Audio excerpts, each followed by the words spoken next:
उदासीनता हम लोगों की हमको कहां पहुंचा दिए है। एक तरफ विद्वता की वो पराकाष्ठा देख लीजिए, शौर्य, तेज, तप, त्याग, बलिदान, विज्ञान, अध्यात्म, इसकी पराकाष्ठा। और दूसरी ओर इसका ठीक विपरीत देखिए। अंग्रेजों की अभी चर्चा हुई कि अंग्रेजों ने भारत पे शासन किया। अंग्रेजों ने ही नहीं किया, मुगल, तुर्क, अफगान, मंगोल, उज्बेक, हबशी और यूरोपीय शक्तियों में अंग्रेज, फ्रांसीसी, डच, पुर्तगाली, ये छोटे छोटे देश, कोई प्रतिरोध ही नहीं है।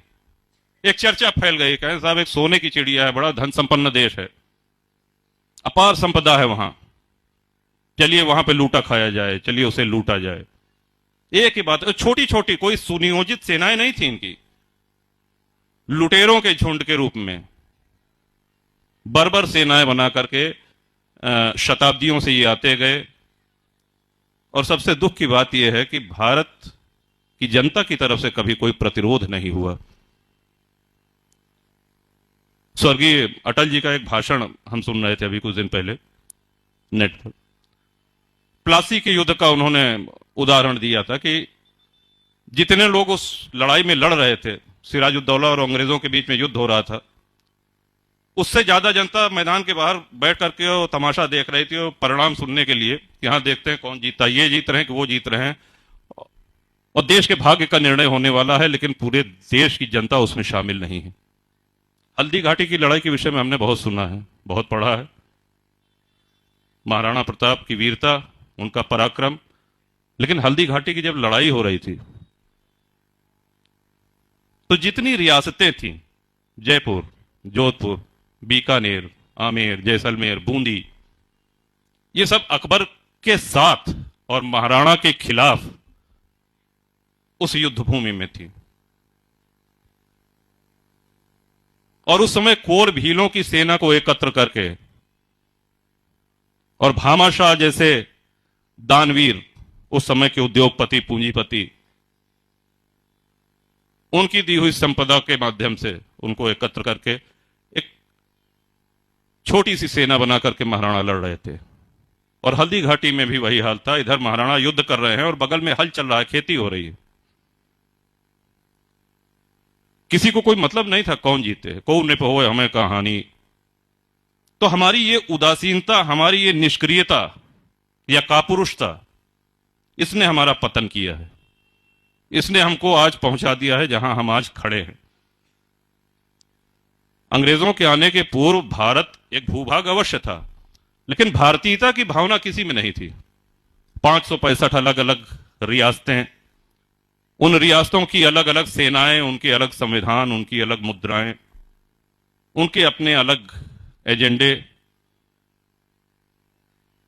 बगल के राजा पे कोई विदेशी हमला कर रहा है तो बाकी 4 राजा जो उनके इर्द गिर्द हैं वो सब प्रसन्न हो रहे हैं कि अच्छा है, इसके साथ तो यही होना चाहिए।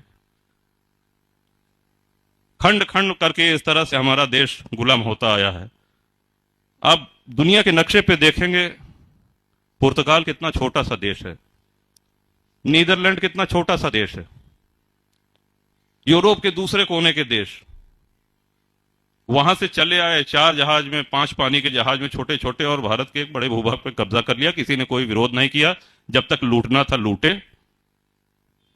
और जिस तरह से लूटना था उस तरह से लूटा, कोई प्रतिरोध नहीं हुआ।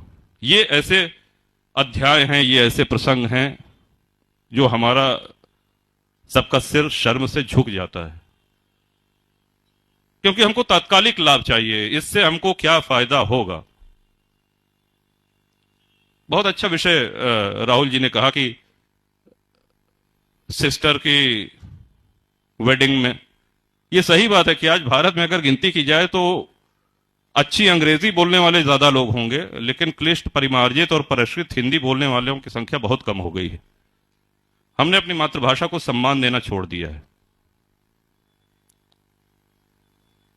अगर हम अपनी मां का सम्मान नहीं करेंगे, हम अपने पिता का सम्मान नहीं करेंगे, अपने बड़े बुजुर्गों का सम्मान नहीं करेंगे, तो फिर हम अपने मित्र से ये अपेक्षा नहीं कर सकते हैं कि उनको भी सम्मान करना चाहिए।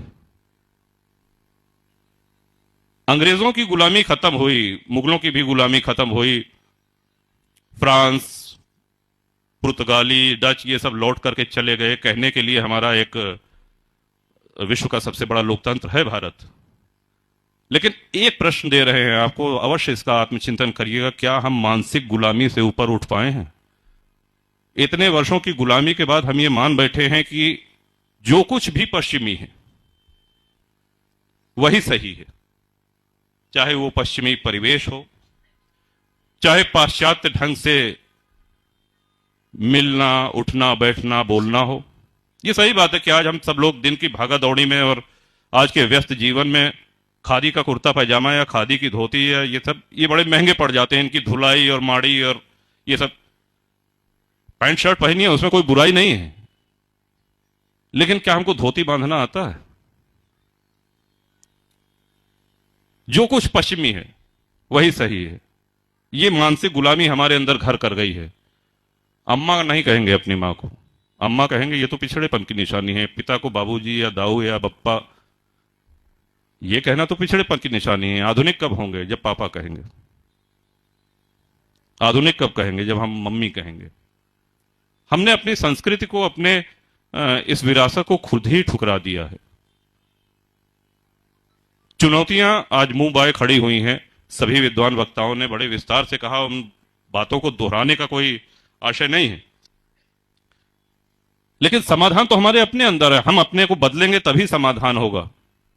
जिस चीज को हम बदलना चाह रहे हैं, हम अपनी भारतीय संस्कृति की पुनर्स्थापना करना चाह रहे हैं, तो यह तभी संभव है जब हम लाभ हानि के चक्कर को छोड़ करके और निष्ठा के साथ अपने संस्कृति, अपनी रीतियों के संवाहक बने, उनको अगली पीढ़ी में पहुंचाएं। विश्व में कोई दूसरा ऐसा उदाहरण नहीं है। भारत और हिंदुत्व ये एक दूसरे के पर्याय हैं। जैसे सूर्य और सूर्य की किरण को अलग नहीं किया जा सकता, जल से जल की लहरों को अलग नहीं किया जा सकता, ये एक दूसरे में समाहित हैं। वैसे ही भारत और हिंदुत्व ये एक दूसरे के पर्याय ही नहीं बल्कि एक ही हैं। और हमको अपनी सभ्यता, अपनी संस्कृति का सम्मान करना होगा, तभी ये संस्कृति, ये आदि संस्कृति, ये सनातन संस्कृति बचेगी। वरना जिस तरह की चुनौतियां हैं सामने, अगर हमारा ये दृष्टिकोण रहा कि इसको करने से क्या होगा। बड़ी अच्छी बात आचार्य जी ने कही कि चित्र बदल दीजिए, चरित्र स्वतः बदल जाएगा। आज हम अपने बच्चों के साथ बैठ करके धर्म चर्चा, इतिहास के महापुरुषों की चर्चा, बलिदानियों की, क्रांतिकारियों की चर्चा कितना करते हैं।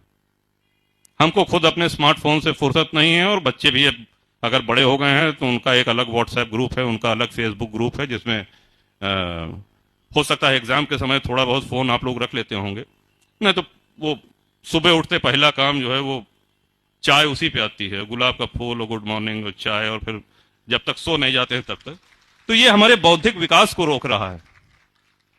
हाँ, फोन एक संवाद का कारण है, लेकिन उसका संवाद में ही प्रयोग हो।